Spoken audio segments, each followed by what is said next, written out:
Ok, salut, moi c'est Monsieur Jaune.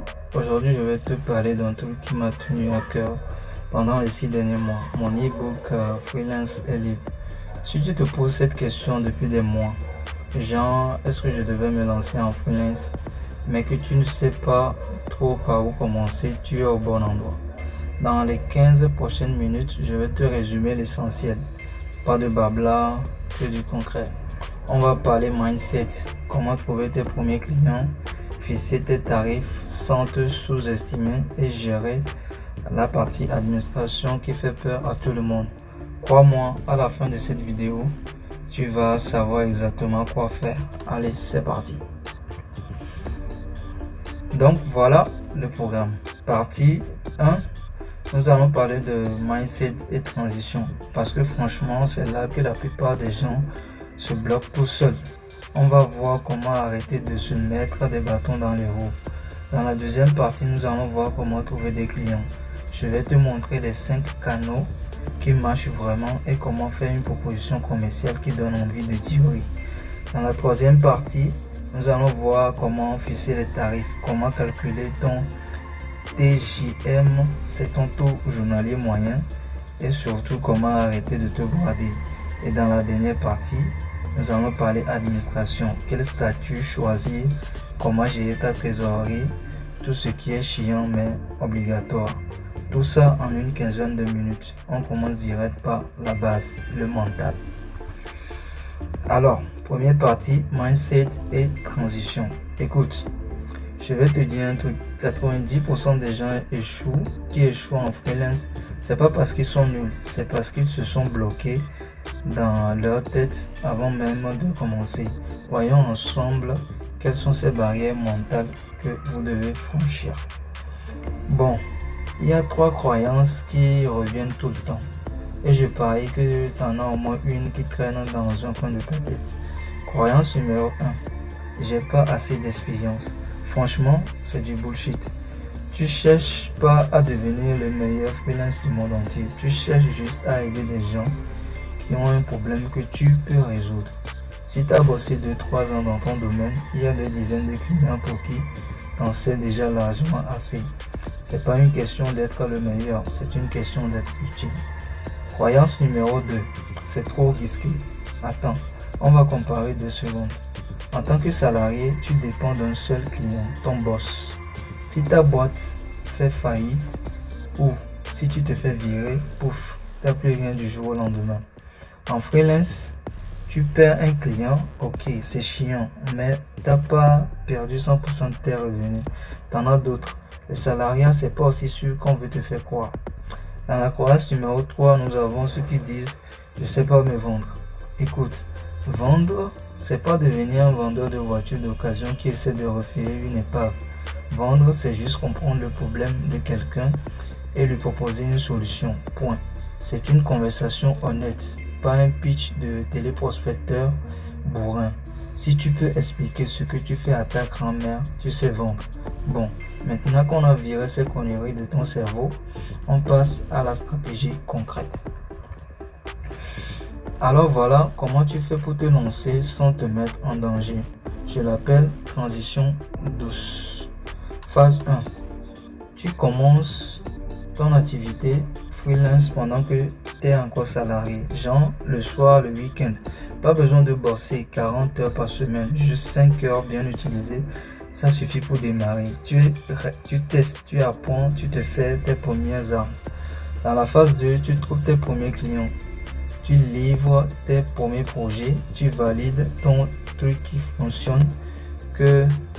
Il y a vraiment des gens prêts à te payer. Et pendant ce temps, tu construis ton matelas de sécurité. L'idéal, c'est 4 à 6 mois de dépenses de côté. Dans la phase 3, seulement quand tu as les deux, la preuve que ça marche et que tu as de l'argent de côté, là tu démissionnes. Tu vois, c'est plus sauter dans le vide en espérant que ça passe. C'est une transition calculée, progressive et sécurisée. D'ailleurs, parlons justement de ce que tu dois valider avant de démissionner. Voilà les 10 trucs à checker avant de remettre ta démission. Sérieusement, imprime ça, mets-le sur ton frigo. Les essentiels. Tu as un matériel de sécurité de 4 à 6 mois, pas 2 semaines, minimum 4 mois. Tu as au moins un client payant, pas une promesse, un client qui t'a déjà payé. Ton offre est claire, tu peux expliquer ce que tu fais en une phrase. Tu as calculé ton TJM minimum. On va voir ça juste après. Ton statut juridique est créé ou en cours de création. Les importantes aussi. Tu as un pipeline de prospects actifs, des gens qui sont intéressés, même s'ils n'ont pas encore signé. Tu as relu ton contrat de travail pour connaître ton préavis. Tu as testé ta routine de travail. Tu sais à peu près comment tu fonctionnes en autonomie. Et en troisième position, nous avons le psychologique. Tu as prévenu ton entourage. Ils ne sont pas obligés d'être d'accord, mais au moins ils savent. Et surtout, l'excitation dépasse la peur. Parce que la peur, elle sera toujours là. Mais si tu es plus excité qu'effrayé, c'est bon signe. Si tu coches 8 cases sur 10, go. Moins de 6, prends encore un peu de temps pour construire. Bon, maintenant qu'on a posé tout le mindset, on attaque le concret. Comment trouver tes clients? Alors, partie 2. Comment trouver tes clients? Parce que bon, tu peux avoir le mindset le plus solide du monde. Si tu n'as pas de clients, pas de business. Alors, comment tu fais quand tu démarres de zéro? On y va. Première étape, définir ton offre. Et là, erreur de débutant classique, vouloir tout faire pour tout le monde. Genre, je fais du graphisme, du web, du marketing, de la vidéo pour tout le monde. Non, ça marche pas. Personne ne te prendra au sérieux. Voilà comment tu trouves ta niche avec ce que j'appelle la méthode des 3 cercles. Cercle numéro 1, tes compétences réelles. Qu'est-ce que tu sais faire concrètement là aujourd'hui? Pas ce que tu voudrais faire, pas ce que tu voudrais savoir faire, ce que tu sais faire concrètement. Au cercle 2, nous avons la demande du marché. Quels problèmes les gens sont prêts à payer pour résoudre? Parce que tu peux être ultra compétent sur un truc que personne veut acheter. Ça sert à rien. Cercle 3. Tes intérêts. Sur quel type de projet tu kiffes bosser? Parce que si tu choisis une niche qui t'ennuie, dans 6 mois, tu vas détester ta vie de freelance. Ta niche idéale, c'est exactement là où ces 3 cercles se croisent. Pas compliqué. Une fois que tu as ça, tu passes au canal pour trouver tes clients. Bon, je vais te donner les 5 canaux les plus efficaces pour décrocher tes premiers clients. Canal numéro 1, ton réseau chaud. C'est tous ces gens qui te connaissent déjà, anciens collègues, anciens managers, potes qui bossent dans des boîtes qui pourraient avoir besoin de toi.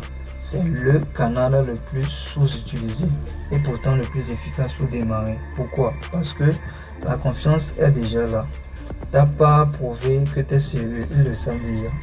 Au canal numéro 2, nous avons LinkedIn. 2 façons de l'utiliser. Soit tu publies du contenu régulièrement pour attirer des clients vers toi, soit tu fais de la prospection directe. Tu identifies des gens qui correspondent à ta cible et tu leur envoies des messages personnalisés, pas du spam copier-coller. Je parle de vrais messages. Au canal numéro 3, nous avons les plateformes de freelancing. Nous avons Malt, nous avons Upwork, ce genre de trucs. C'est utile pour tes 2-3 premières missions, construire un portfolio, avoir tes premiers avis. Par contre, utilise-les comme un tremplin, pas comme une destination finale, parce que les tarifs sont souvent tirés vers le bas. Au canal numéro 4, nous avons la prospection directe. Tu identifies des entreprises qui correspondent à ta cible et tu les contactes. Email, LinkedIn, peu importe. La clé, c'est de personnaliser. Montre que tu as fait tes devoirs et que tu comprends leur business. Au niveau du canal numéro 5, nous avons le bouche à oreille.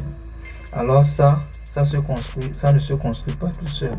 Ça se construit en livrant un taf de ouf, en demandant explicitement des recommandations, en restant en contact avec tes anciens clients tous les 3-6 mois. Bon, maintenant imaginons, tu as un prospect intéressé. Comment tu le transformes en client qui signe? Une bonne proposition commerciale, elle suit toujours ses structures, toujours. Partie 1, nous avons la reformulation du problème. Tu commences par montrer que tu as vraiment capté son contexte, que tu comprends son problème mieux que lui parfois. Si ta reformulation est meilleure que sa propre description, là, tu as déjà gagné la moitié de la bataille. Dans la partie 2, nous avons la solution que tu proposes.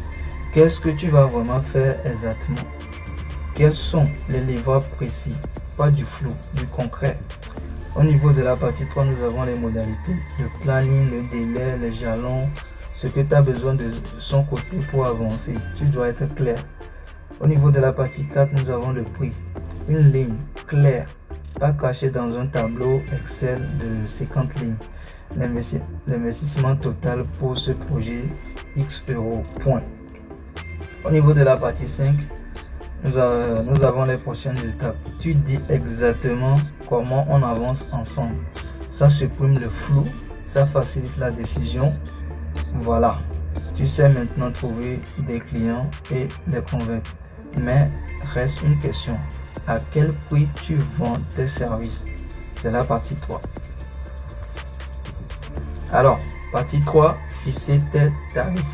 Alors ça, c'est la question qui angoisse absolument tout le monde. Et c'est aussi là que la plupart se tirent une balle dans le pied en se sous-estimant grave.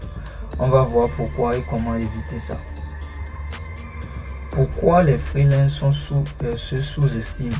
3 raisons principales. Raison numéro 1, nous avons la peur du refus.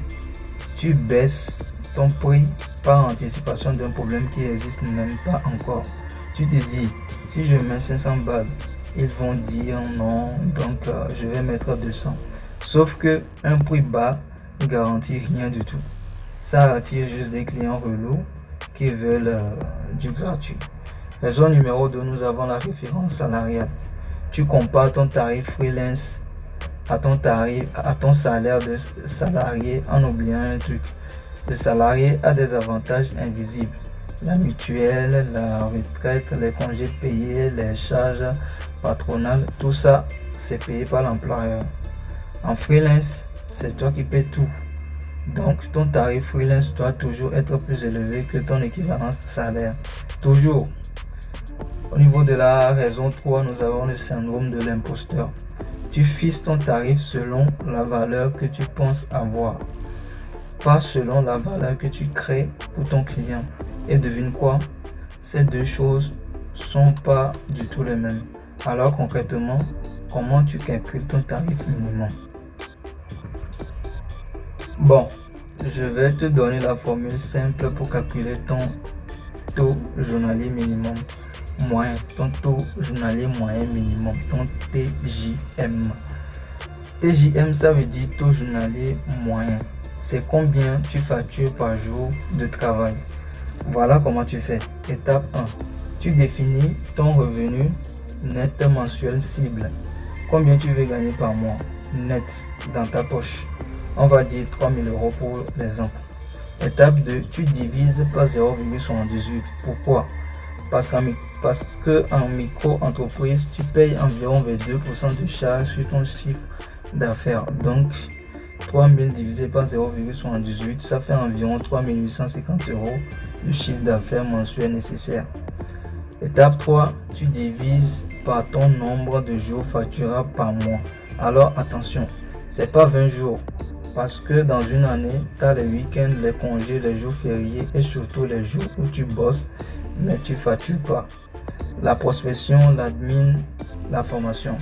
Au final, ça donne environ 15 à 17 jours facturables par mois. On va prendre 15 pour être conservateur. Résultat, 3 850 divisé par 15, ça fait 257 euros par jour.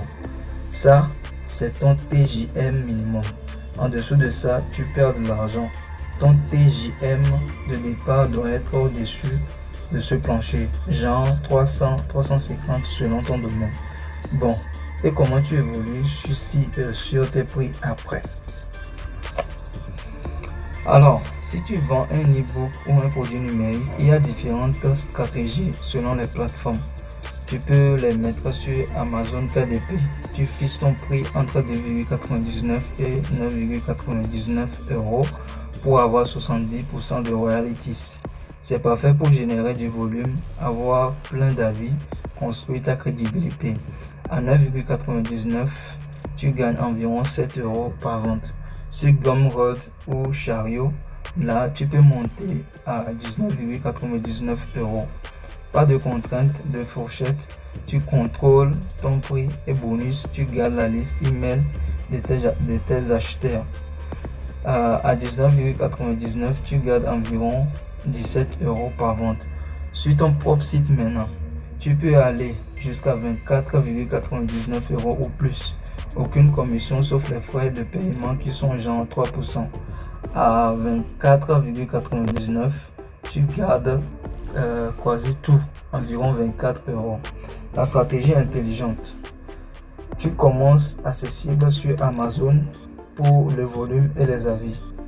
Premium sur les plateformes directes pour les marges et tu augmentes progressivement selon comment ça prend. Bon, dernière partie, la moins sexy mais obligatoire, l'administration. Partie 4 maintenant, gérer l'admin et les finances. Je sais, c'est la partie la plus excitante. Je sais que c'est pas la partie la plus existante, mais c'est celle qui va te permettre de dormir tranquille la nuit. On va simplifier le truc. Le choix du statut juridique et la gestion de la trésorerie. Alors, les 4 statuts juridiques principaux en France. Nous avons d'abord la micro-entreprise. C'est le plus simple. Création en ligne en 1 heure, charge uniquement quand tu factures, comptabilité ultra minimale. Par contre, tu as un plafond, 77 700 € de chiffre d'affaires pour les prestations de services. C'est parfait pour démarrer et tester. Nous avons ensuite la SASU, la société par action simplifiée unipersonnelle. C'est une vraie société. Plus de structure, tu peux te verser un salaire ou des dividendes, protection sociale comparable aux salariés. Par contre, c'est plus lourd à gérer. Comptabilité plus complexe, bilan annuel obligatoire. Fais ça quand tu dépasses les 50 ou 60 cas de chiffre d'affaires annuel. Nous avons ensuite l'URL. C'est comme la SASU, mais avec un régime social différent. Travailleurs non salariés, charge un peu moins élevée, mais protection sociale un peu moindre aussi. C'est moins choisi que la SASU en pratique.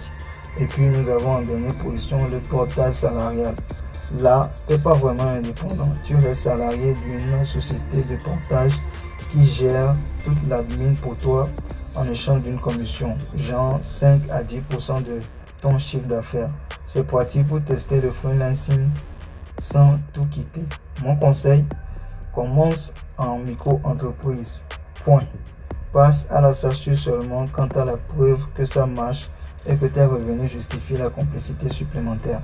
Maintenant, passons à la trésorerie. Alors, la règle des 3 comptes, c'est ultra simple mais ça change la vie. Nous avons comme compte numéro 1 le compte pro. Tous tes revenus arrivent ici. C'est ton compte d'encaissement. Tous tes clients te payent sur ce compte. Au compte numéro 2, nous avons le compte de provision. À chaque fois que tu touches de l'argent, tu vis immédiatement 25 à 30% sur ce compte et tu y touches plus jamais. Cet argent, il est réservé aux charges sociales, à la TVA si tu en collectes, à l'impôt sur le revenu. Quand les échéances arrivent, boum, l'argent est là, zéro stress. Compte numéro 3, le compte perso. C'est ton compte courant habituel. Là, tu te verses un montant fixe chaque mois depuis ton compte pro. Pas ton meilleur mois, pas la moyenne des 2 derniers mois, une moyenne conservative sur 3 à 4 mois. Pourquoi fixe? Parce que ça liste les variations de revenus. Un mois t'encaisses 5 000, le mois d'après 1500, pas grave. Tu te verses 2500 tous les mois. Ton cerveau reste tranquille. Cette organisation simple, elle élimine 90% des mauvaises surprises fiscales et du stress financier. Et voilà, on a fait le tour des 4 parties. On récap. Alors, on a vu ensemble les 4 piliers pour réussir ta transition en freelance. Nous avons parlé d'abord du mindset, de construire tes croyances qui te bloquent et planifier une sortie intelligente avec la transition douce. Ensuite, nous avons parlé des clients. Nous avons vu comment définir ta niche avec les 3 cercles, utiliser les 5 canaux, faire une proposition qui convertit, les tarifs, calculer ton TJM minimum pour ne pas te sous-estimer et avoir une stratégie de prix selon les plateformes. Nous avons parlé ensuite de l'administration, comment choisir le bon statut micro pour démarrer et gérer ta trésorerie avec la règle des 3 comptes. Si tu veux aller beaucoup plus loin, le guide complet est dispo en dessous de cette vidéo. Tu trouveras le lien en dessous de la vidéo. Le guide compte environ 40 pages, résumé, tout écrit en 12 chapitres. Tu auras accès à tous les templates prêts à l'emploi. Des templates comme de la proposition commerciale, le script LinkedIn, le calculateur de TJM, et puis la checklist complète, etc. C'est vraiment le guide que j'aurais aimé avoir quand j'ai commencé. Si cette vidéo t'a aidé, n'hésite pas à liker et à t'abonner. Je fais du contenu régulièrement sur l'entrepreneuriat et du freelancing. Et sur moi aussi sur mes autres réseaux. Il suffit de faire une recherche de Monsieur Jaune et puis tu tomberas sur mes différentes pages. La liberté que tu cherches, elle est de l'autre côté de tes doutes. Ce guide, elle est là pour t'aider à les traverser, à aller à très vite et bon lancement. Merci de m'avoir suivi.